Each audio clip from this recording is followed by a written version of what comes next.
Lero tika jiaby mitsatsikisa fa zao jiji momba ny faritra marambitsy fa mbola maro tsy mahizy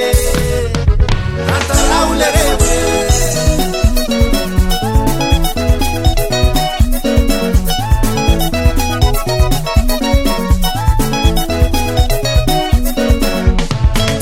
mandeha marambitsy aminay aty lereo e mody magnandrefanao mitsakarano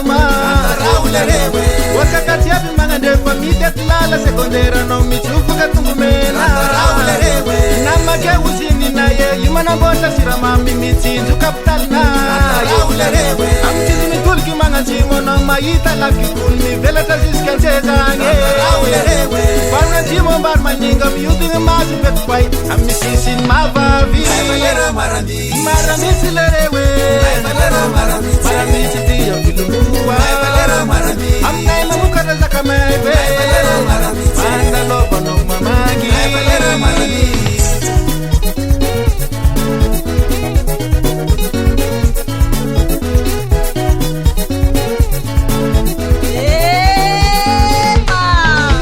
asa mayeke maravangi manda luba no mamangi teitan kantun marambise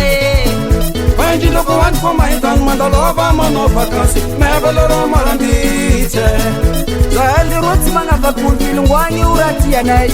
Yutarika tanaye Lehiza mlaza umefona na yuteri yanaye Yurere yanaye Marambite lerewo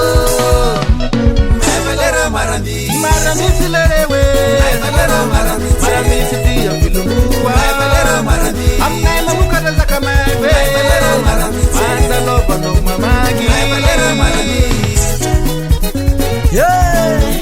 Avô na place da Barzei Taravro com a farivariva Mangue de siramame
Dera farem zanaka marambitsy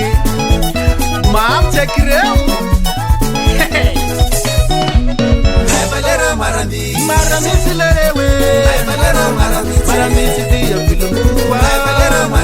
amna mamukata zakamave